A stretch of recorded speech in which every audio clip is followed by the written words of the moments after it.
All right, live from his third floor office is Dr. Eric Waggoner here to talk to you about realism, psychological realism, and naturalism in American literature. Once again, I apologize for having to be out of class on Friday.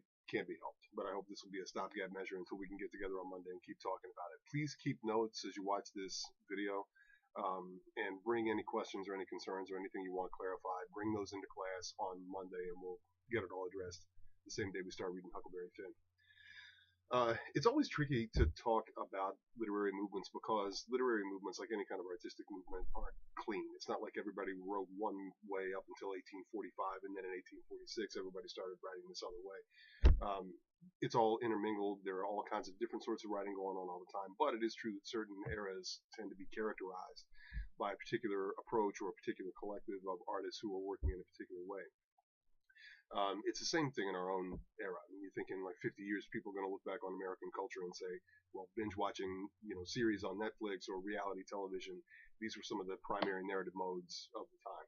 It doesn't mean that every narrative mode is working in just that way, but it does mean there is a preponderance of that sort of thing in contemporary life, enough that it's notable, enough that you can mark a certain kind of set of trends, or maybe it comes up in response to something, or it helps us to tell stories in a different kind of way.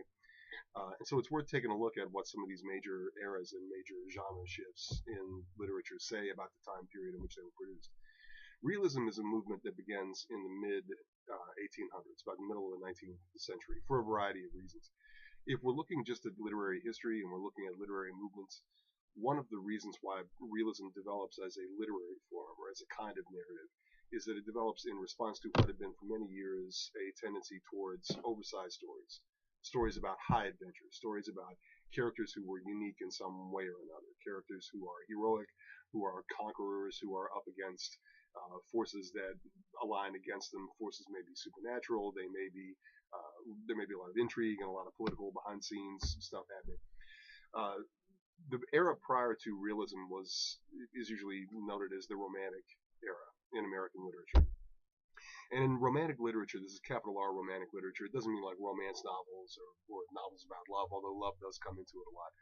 Capital R romanticism in literature deals with outsized heroes and outsized dramas. Everything is bigger than life. You have characters in romantic literature who embody a particular kind of character trait, like courageous bravery, or evil, or innocence, or purity, or whatever it may be. They're characters in the book who represent a certain kind of quality. They represent a certain character trait. This is when we get in the realm of like fairy tales or fairy stories. It's a very similar kind of story. You're talking about people in extreme circumstances and people whose primary motivating factor, characters whose primary motivating factor is some fundamental character trait. This is also the era of people like Edgar Allan Poe, Nathaniel Hawthorne, who are writing about, in some cases, the supernatural. They're writing about events or occurrences that don't have a natural explanation.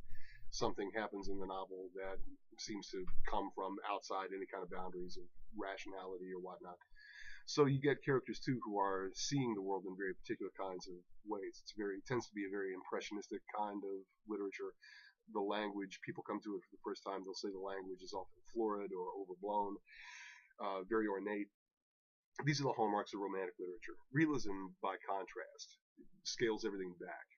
And instead of talking about characters who are over the top or who are bigger than life in some way, we're talking about very ordinary people. We're talking about usually middle class or lower economic class situations and circumstances and people. That is to say, not prominent people, not kings, not presidents, not heroes, villains, this kind of thing, but regular old quotidian everyday life, the kind that we all live every day.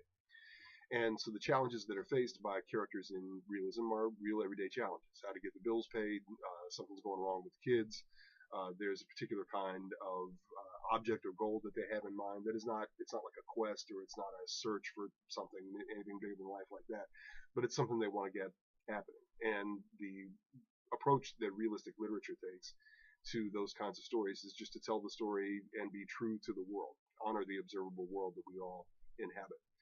So a couple of things come to mind when we talk about realistic literature. And first, let's talk about some of the limitations that occur. Not limitations that are bad, but limitations because realistic literature tries to honor the real everyday world that we all exist in. The first thing that you'll find when you start reading through realistic literature is that nothing will happen that is improbable in realistic literature. In romantic literature, in adventure literature, you can have strange coincidences and characters can cross paths for no particular reason and then meet up again at some fortuitous moment. There'll be some big secret that is revealed at the end that explains everything that came before. Realistic literature doesn't deal in this. It deals in very small steps. It deals in very realistic, very genuine kinds of interactions between people. So the stage is a lot smaller. And nothing can happen in realistic literature, or we expect nothing to happen in realistic literature that might not also happen in real life. If anything seems unrealistic, it kind of throws us out of the headspace that the novel wants us to be in. So that's the first thing. We have realistic characters, we have realistic events, actions, occurrences, and things that happen. Anything that seems too coincidental or too much like a literary, filigree or something that the writer put in just to surprise or shock us, that's not going to fly in realistic literature. We don't expect it. The second thing that happens is you get a lot of focus on character, a lot of focus on people interacting with each other and speaking in their own natural voices. The narrator in realistic literature, if it's a third-person narrator that says, he did this, she did that. If it's a third-person narrator, you're going to find that narrator probably not offering very much commentary or judgment on the action or what's going on. It's just going to be straight descriptive. If, as is the case in Huckleberry Finn, you have a story that is told in the voice of a character, that voice has to remain true to that character, and the thoughts of that character have to remain true to what that character would actually think. Huck is an uneducated kid, as we said in class on Wednesday. He's got minimal formal education. Obviously, he's literate. He's writing his own story. But the thoughts and the ideas and the descriptions that come to us in Huckleberry Finn, we have to be able to believe that they come from a kid who is just about that educated and just about that observant. If there's any place in the novel where Huck begins speaking in a voice that would seem unnatural to a character like that, again, it throws us out of the world of the novel. And what realism wants to do is make as transparent a window between life and art as possible. When we read the book, it's like we're looking through a clear glass at all the stuff that's happening in the book. And anything that makes us notice the window, that is, notice the artifice, is going to feel like a problem. If the story just rolls along and we get sucked into the story and we really believe in the characters and we're into it and up and involved and so forth, that's going to be a solid work of realistic literature. The writer, the narrator got out of the way and very artfully reproduced a story that could have come from real life in a believable fashion. That's realism, generally. With Huck Finn, we're going to be spending a lot of time talking about realism. We'll be reading that book for the first 5 class sessions as the daily schedule informs you. After that, we're going to segue into a couple of what I think of as variations on realism. The same precepts still apply in psychological realism and naturalism, but there's a different kind of focus. There's a different kind of, it's like a lens shift. We're still talking about realism, but we're talking about realism put to a particular purpose. So the second one I want to talk about that develops kind of at the same time as the realist boom is happening is psychological realism. We're going to get into this in particular when we read Henry James and Kate Chopin in a couple of weeks. Psychological realism does also try to honor the world, but in particular it tries to honor characters. And the way it tries to honor characters is by going deep into the character's interior life. In a work of psychological realism, the focus and the thing that we pay attention to and the place where all the tension comes from, what we pay attention to in terms of following the narrative arc and so forth, the thing that keeps us reading, is that psychological realism goes very deeply into character, into motivations behind why characters do what they do, the process by which they decide to do what they do. It goes into perception of character quite a bit. If a certain character sees the world in a certain way or focuses on various elements in a particular kind of way, how does the way the character sees the world feed into the way that character behaves and interacts with other people, other characters in the work. Psychological realism, as you probably already figured out, comes from a sort of a boom in thinking, sociological and what we would call in contemporary terms psychological thinking, as in the psychological profession, psychiatry, and so forth. It comes from a sort of a cultural emphasis on asking questions about why people do what they do. How do the forces in the world around us, the things we experience, the interactions we have, how does all of the stuff that goes into making me, everything that's happened in my life, how does all that play into the way that I make decisions about how to behave and the kind of person I am and what my values are? is there anything about my character that is stunted or has been damaged in some way? Or is there a blind spot in my head? Is there something that I tend not to see in life that allows me to be a target for damage or for confusion or to be exploited or swindled in some way? Psychological realism then also honors the world as it is, but where its real focus is on character motivation. And we go really, really deeply into asking questions about why characters do what they do and why they interact. In Daisy Miller, for example, I'm not giving anything away, but Daisy Miller is a story about a young woman who finds herself in a series of social situations that she doesn't know how to navigate because she's not been born to that society. She's not found herself in these places where she is now. She's traveling around with her mother. The story is told through the viewpoint of a third person observer who's watching Daisy Miller do all the things that she's doing. And as the story goes on, the narrator of the story, the focal, the viewpoint character of the story, uh, thinks a lot about Daisy Miller and why she does what she does. And he really tries to figure her out. And he tries to help her sort of move her along and getting a leg up sometimes in these social situations. And eventually there is a break between the two of them. And Daisy Miller can't understand why, but it's because she's violated this social tenet that she's more or less completely unaware of, but that the focal viewpoint character and everybody else in that world that Daisy Miller is now traveling through and visiting, everybody else understands what that line is that she's crossed, but she doesn't.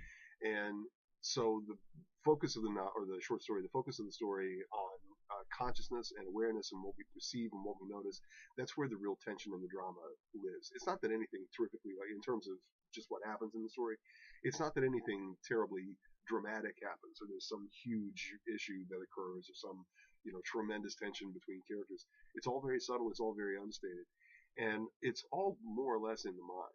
It's all more or less in the way in which people perceive the world in various kinds of social settings and situations. So that's psychological realism, the one we're moving to next after we get it through Huckleberry Finn. The third and the final sort of variation of realism that I want to talk about for a little bit is naturalism. We're going to go into this a lot as we do the reading for the upcoming weeks of class, but in focusing on the social and cultural and economic context for how all this literature gets produced, one of the things that we have to think about when we read naturalist literature is the practical and material conditions under which people live. That is, the kind of jobs that they do, where they go to do them, what sort of setting or what sort of circumstances they live in domestically. Do they live in a private home that has property attached to it, or do they live in a tenement house with 200 other renters? What are the material conditions under which people are forced to live, or what are the conditions under which they live generally? And how does that play into the action of the story? That's a big question in naturalist literature. In naturalist literature, you oftentimes find characters who are up against natural forces or conditional forces that are a hell of a lot bigger than they are. And that's where the source of a lot of the tension comes from. Again, not giving anything away, but the two that we're going to read, Jack London's To Build a Fire, is about a trapper who is off in the Alaskan wilderness during a very bad snowstorm and is trying to navigate and keep himself safe and keep himself alive in that situation. Stephen Crane's The Open Boat is about a shipwreck and a group of men on a lifeboat trying to get back to shore, and all of them pulling together to fight the waves to try and row themselves back to shore. So the kind of naturalism that the stories in naturalist writing that we're going to be reading have to do with large natural conditions, right? A big snowstorm, terrible weather, climate conditions, or the ocean, the great big ocean in which you can't live unless you've got something to float around on. That's not an element in which humanity can survive without a whole lot of help. So you've got characters who are up against particular kinds of forces that tend to be larger than they are. But one of the reasons that that drama in the story occurs, one of the reasons that the tension builds, is that we are, according to naturalist literature and according to the kind of philosophy and the kind of mindset that drives it, we are as much a part of the natural world as anything else. In terms of the kind of life that we are, we're really not anything special. We're animals just like other animals in the world. We're flesh and bone and blood and meat and eyeballs and teeth and mouths, just like virtually every other living creature in the world has, some set of elements that make them perceive the world and conditions under which they can and can't survive. We're meat just like everything else, and eventually we'll be dust just like everything else. So for the naturalist writers to say that humanity is a special kind of life, or a particularly blessed form of life, or a particularly grand or higher form of life than any other living creature in the world, the naturalists don't buy it for a second. Under the right set of conditions, we would and could and do revert very quickly to animal mode. We would revert very quickly to survival mode. And so naturalism tries to find the drama and tries to find what it says about the human condition and what it says about human character. It tries to find all of that stuff in pitting humans against the larger world or the larger conditions. Another element of naturalism that is worth noting very briefly here is that the conditions under which people live are going to shape it. Just like in psychological realism, like things that happen to me shape my mindset, they shape the way that I think about things and my belief system and the way I interact with people. According to the naturalist, the conditions under which you grow up have a lot to do with making you who you are. It's a real argument for social conditioning is kind of sort of what I mean when I talk about this. The conditions under which you live and are brought up are going to have a great deal to do with the kind of person that you become or you are permitted to become. And naturalist literature also drives us really firmly to look at those conditions and ask real critical questions about them. Is a person the way a person is primarily because they came up in a household in which they had a series of very significant obstacles to overcome? Problems in the home, drunk parents, parents who fight all the time, no money, little money, dad's out of work a lot, mom is frustrated. Those kinds of conditions are going to change the kind of person that grows up in that household. It's going to shape them and make them who they are. So that when they get out into the world, even after they get away from those conditions, that upbringing they're still going to carry that with them. There's going to be something about that upbringing that still resonates no matter how far they get away from it. Certain things will change if conditions become better, but there's always going to be some echo of the thing that you came up with. So naturalism, the material conditions that surround you help to shape and drive everything about you. Who you are, your value system, the things you like and don't like, the ways in which you interact with people, and what you really find important when you go out into the world to try and make your own way. So these are the three primary literary movements or literary genres that we're going to be talking about. In general, we're going to be talking about the same framework for all of them. That is an attempt to honor the world the way the world is through the stories of regular people in ordinary circumstances. Sometimes the circumstances are going to be violent, sometimes they're going to be threatening, sometimes they're going to be very banal, just every day, what happens during the course of a day when you go out into the world and meet people and interact and so forth. So it's not like the realistic literature is devoid of action or drama, but all that action and drama is going to arise as a result of believable circumstances. Real people in real situations and the real responses that they have to them. That's what we're going to be talking about.